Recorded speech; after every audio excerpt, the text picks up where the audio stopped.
Selamat siang, yang terhormat Bapak Kepala BPSDM Regional Yogyakarta, Dr. Insinyur Suroyo MSI selaku penguji dalam hal ini juga.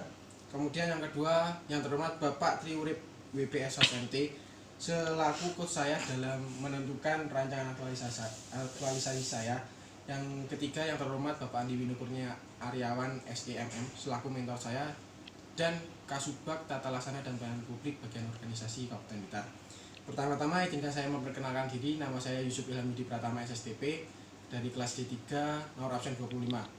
Kebetulan saya saat ini sedang melakukan orientasi magang di subbagian tata laksana dan pelayanan publik pemerintah Kabupaten Blitar. Yang kemudian dari hal tersebut banyak isu-isu yang saya dapat untuk menyusun aktualisasi saya.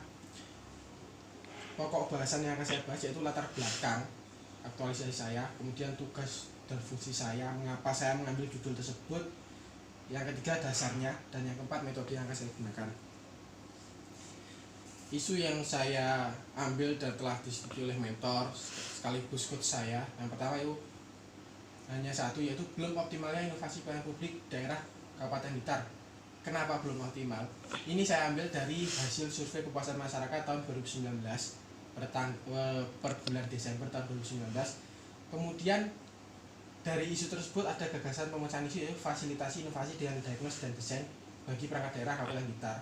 Karena dalam tupoksi saya ada yang namanya fasilitasi inovasi dan standar pelayanan publik, sehingga rancangan aktualisasi saya berjudul optimalisasi inovasi pelayanan publik daerah melalui fasilitasi inovasi diagnosis dan desain bagi perangkat daerah di Kabupaten Blitar.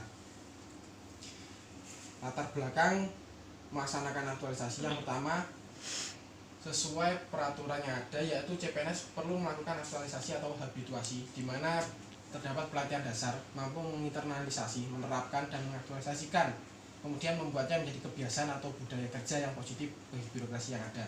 Kemudian dasar pengambilan judul yaitu hasil survei kepuasan masyarakat tahun 2019, kurang maksimalnya proses pelayanan masyarakat yang ada karena dengan nilainya mendapatkan nilai 82,95.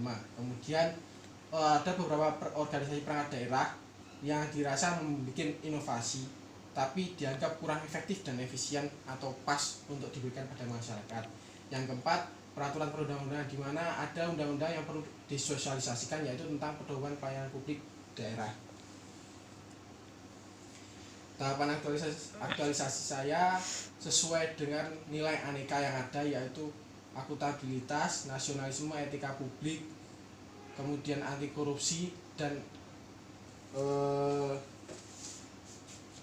yang terakhir komitmen, yaitu melakukan konsultasi dengan mentor mengenai rancangan aktualisasi saya, kemudian mengumpulkan data pendukung untuk melakukan fasilitasi inovasi, melakukan konsultasi dengan instansi terkait, membuat daftar rekapitulasi inovasi, mengolah data inovasi menggunakan diagnosis dan desain, memberikan draft fasilitasi tersebut kepada pimpinan untuk dikoreksi, kemudian yang terakhir melakukan perbaikan atas hasil fasilitasi inovasi yang telah dilakukan.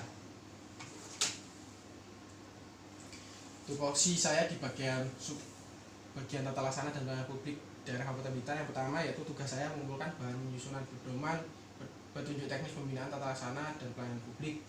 Kemudian mengapa saya ambil judul fasilitasi? Karena sesuai dengan fungsi saya, yaitu melakukan sosialisasi dan fasilitasi pembinaan standar pelayanan publik, termasuk pelayanan di masyarakat, yaitu menyiapkan bahan pembinaan serta pembimbingan teknis di bidang tata laksana dan pelayanan publik bagi organisasi perangkat daerah di lingkungan pemerintah Kabupaten Blitar.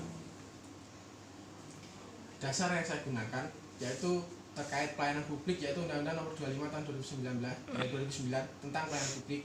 Yang kedua, Permenpan 30 tahun 2014 tentang pedoman inovasi pelayanan publik, di mana banyak OPD yang masih belum mengerti terkait Permenpan tentang pedoman inovasi pelayanan publik, sehingga inovasi akan berjalan efektif dan efisien. Semuanya sudah diatur dalam Permenpan tersebut, kemudian diturunkan dalam peraturan pemerintah 38 tahun 2017 tentang inovasi daerah, dan yang sesuai dengan tupoksi saya yaitu terakhir Pergub nomor 79 tahun 2019 tentang tupoksi bagian organisasi. Metode yang saya gunakan yaitu analisa menggunakan metode USG, urgency, seriousness, sama growth. Sedangkan fasilitasi saya menggunakan teori dari LAN RI, yaitu ada 5. Sebenarnya ada 5. 5D, yaitu drum up, diagnose, design, deliver, dan display. Dimana drum up ini sudah dilaksanakan pada Desember tahun 2019. Selanjutnya masuk ke diagnose dan design. Nah, ini akan saya gunakan untuk memfasilitasi tersebut. Pertama, diagnose itu apa? Yaitu memunculkan ide terkait bagaimana inovasi yang baik digunakan dan memberikan masukan terkait kekurangan inovasi yang sudah ada, jadi dimaksimalkan dan diefektifkan.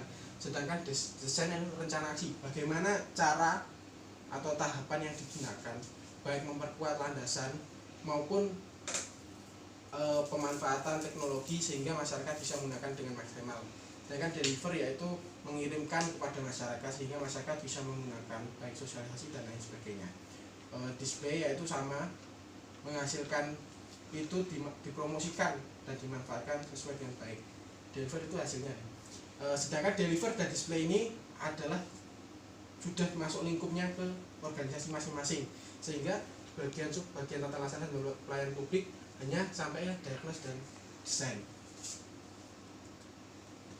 Dari hasil fasilitasi tersebut akan muncul inovasi pelayanan publik yang efektif dan efisien, sehingga masyarakat bisa menggunakan secara maksimal meskipun jauh dari rumah atau dari kota atau apa, bisa memaksimalkan teknologi yang ada, memanfaatkan teknologi yang ada. Sekian, terima kasih atas perhatiannya. Mohon maaf kalau ada salah kata. Wassalamualaikum warahmatullahi wabarakatuh.